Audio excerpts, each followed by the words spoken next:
전능하사 천지를 만드신 하나님 아버지를 내가 믿사오며 그 외아들 우리 주 예수 그리스도를 믿사오니 이는 성령으로 잉태하사 동정녀 마리아에게 나시고 본디오 빌라도에게 고난을 받으사 십자가에 못 박혀 죽으시고 장사한 지 사흘 만에 죽은 자 가운데서 다시 살아나시며 하늘에 오르사 전능하신 하나님 우편에 앉아 계시다가 저리로서 산자와 죽은 자를 심판하러 오시리라. 성령을 믿사오며 거룩한 공예와 성도가 서로 교통하는 것과 죄를 사하여 주시는 것과 몸이 다시 사는 것과 영원히 사는 것을 믿사옵나이다. 아멘. 찬송가 604장입니다. 찬송가 604장입니다. 완전한 사랑 하나님의 사랑 다함이 없는 사랑에 겨워 둘 한 몸 되어 보람있게 살라 손 모아 주님 앞에 빕니다. 온전한 생활 하게 하옵소서.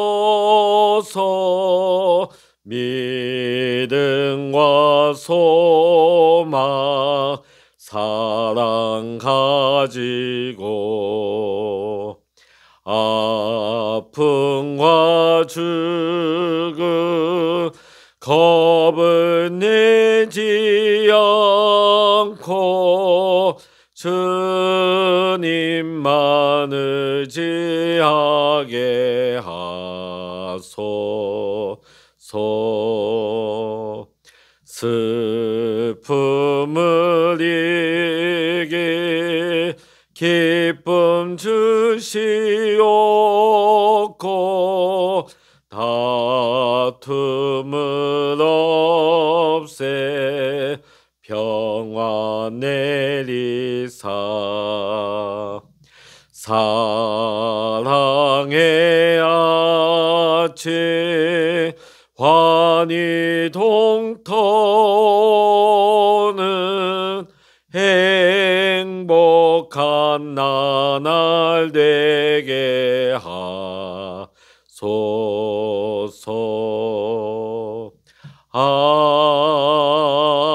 아멘.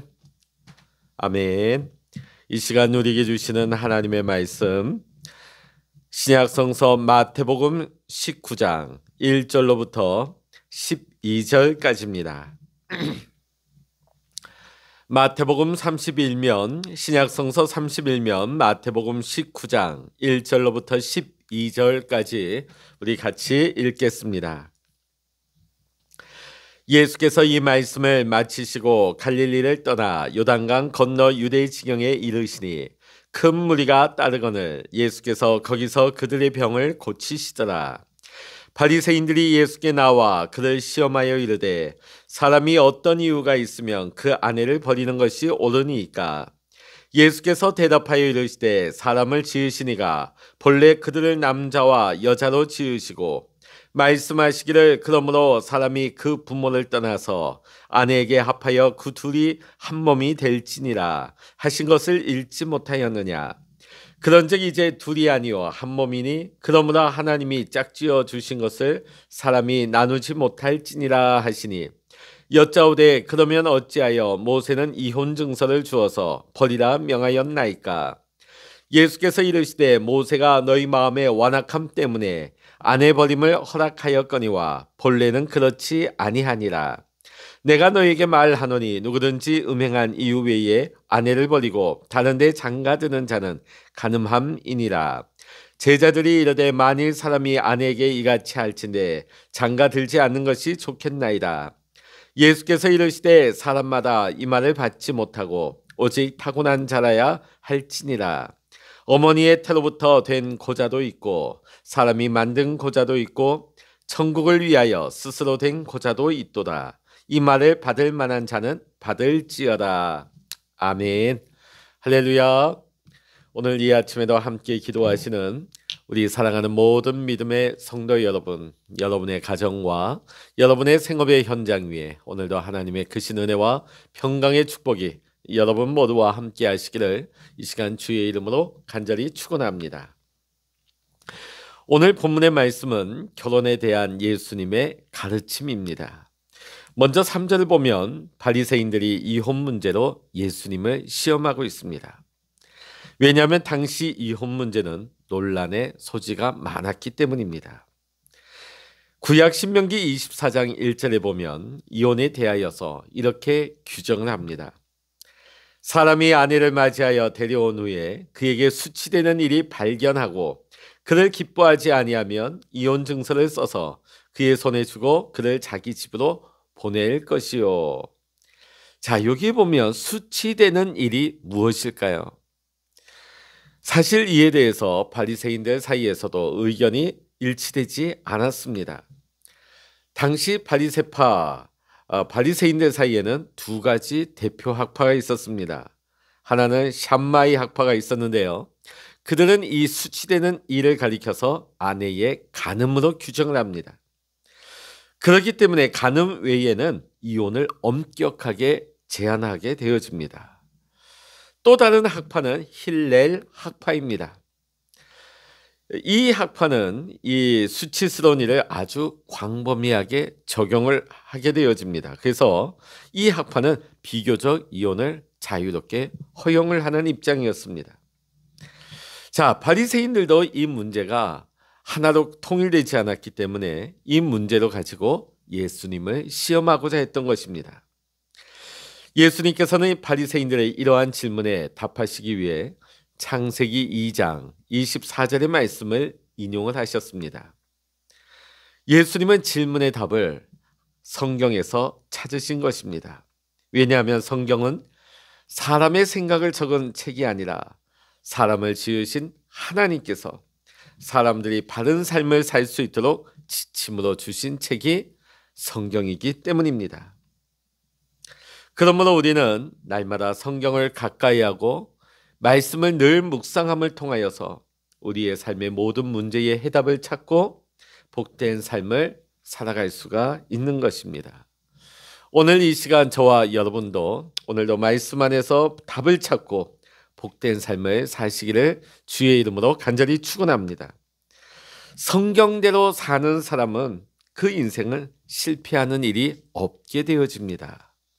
자, 말씀으로 들어가 보겠습니다.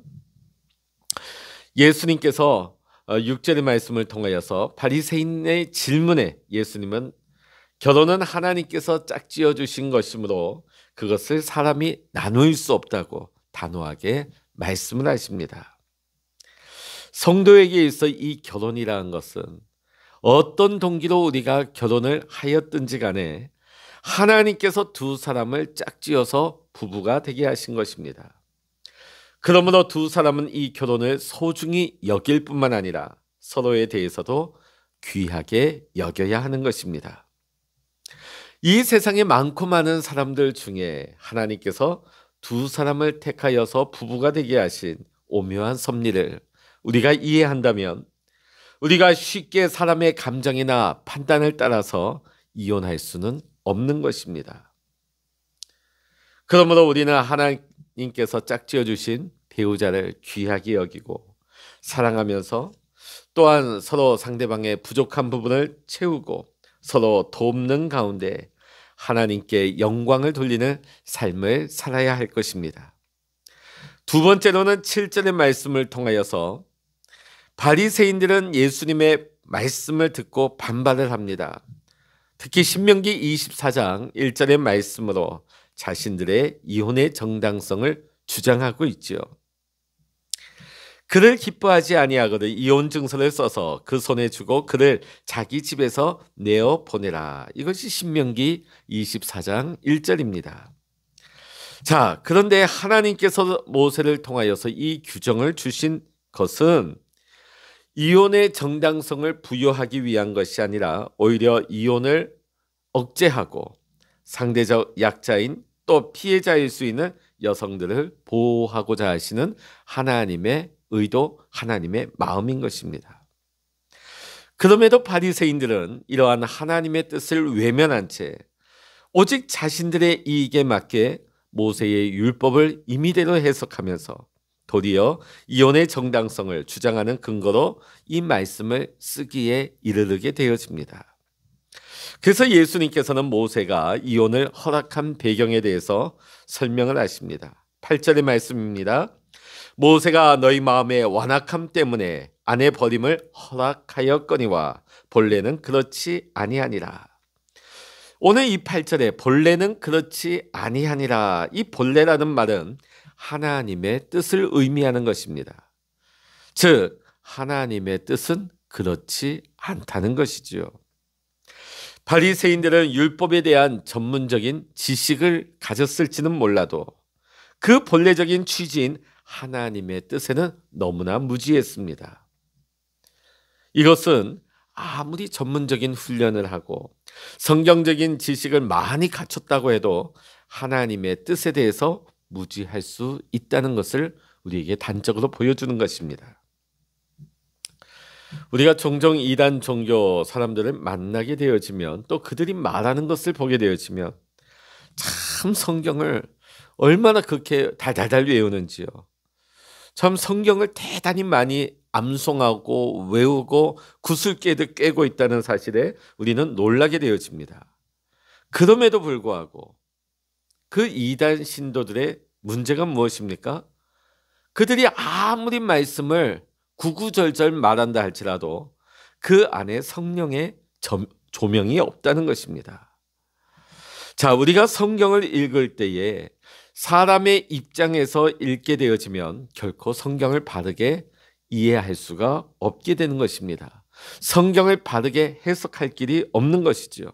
왜냐하면 하나님의 생각과 사람의 생각은 다르기 때문입니다. 그러므로 우리가 성경을 볼 때는 성령의 인도하심을 따라 하나님의 마음으로 말씀을 읽어야 하는 것입니다. 오늘도 우리가 하나님의 말씀을 보고 읽고 묵상할 때에 성령의 인도하심을 따라 하나님의 마음으로 읽고 하나님의 뜻을 깨달아 오늘도 말씀으로 살아갈 수 있는, 말씀에 순종하며 살아갈 수 있는 우리 모두가 될 수 있기를 주의 이름으로 간절히 축원합니다. 세 번째, 오늘 9절의 말씀을 통하여서 계속해서 예수님께서는 음행한 이유를 제외하고는 결코 아내를 버릴 수 없다고 말씀을 하십니다.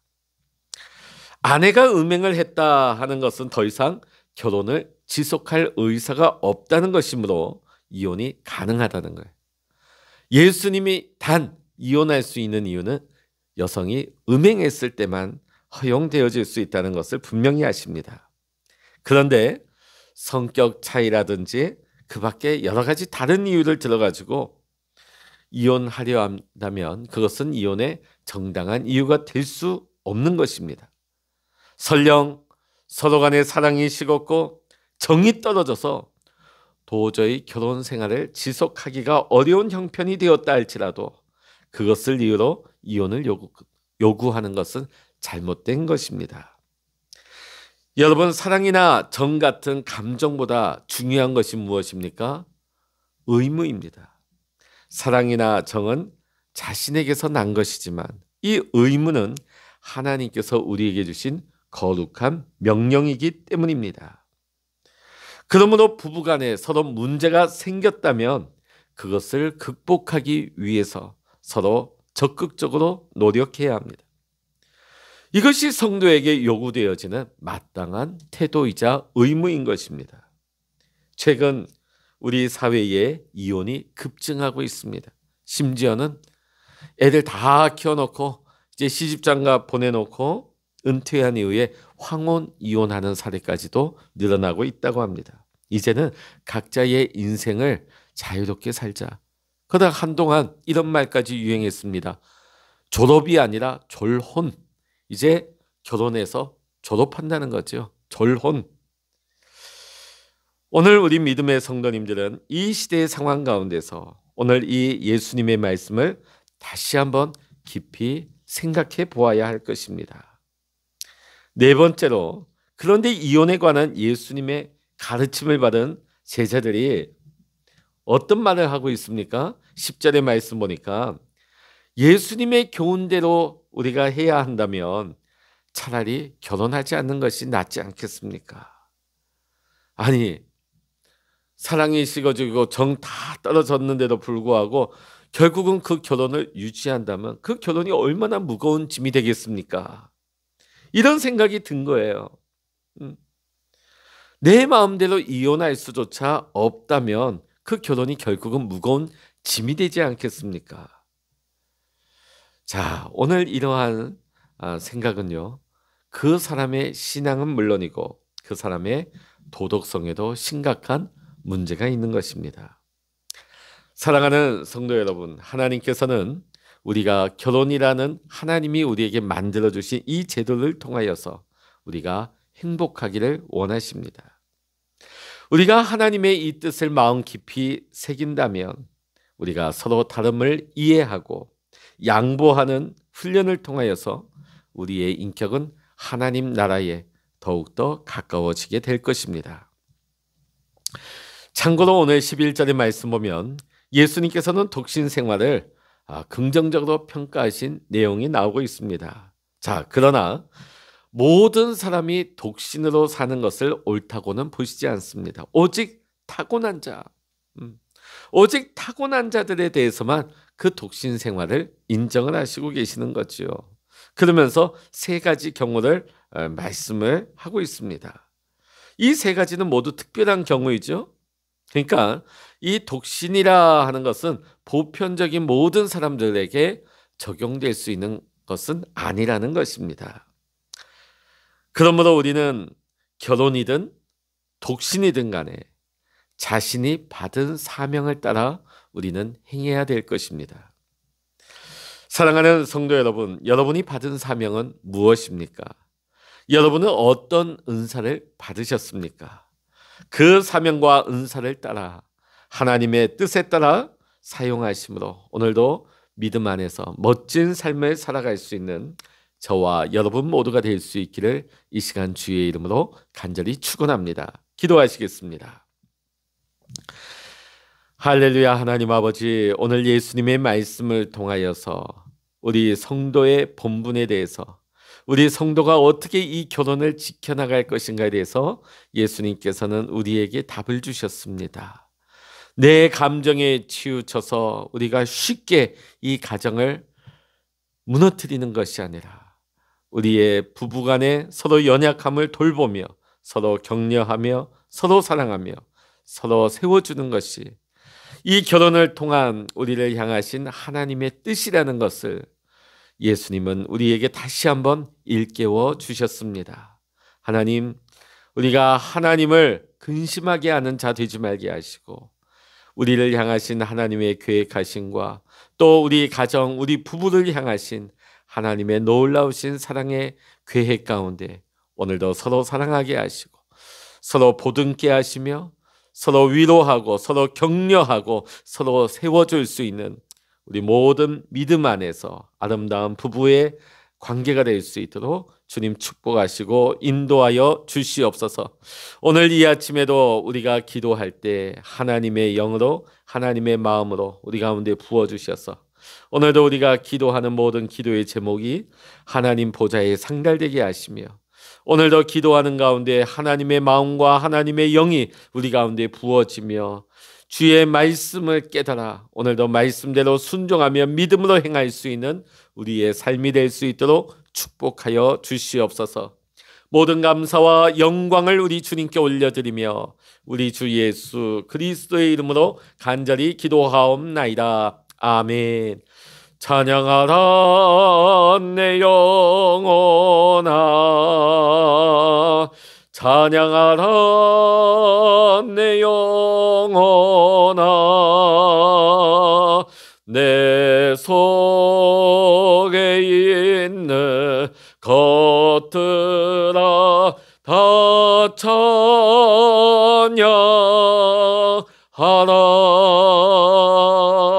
기도하라 내 영혼아. 기도하라 내 영혼아. 내 속에 있는 것들아 다 기도하라.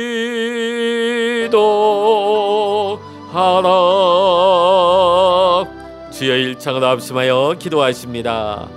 주여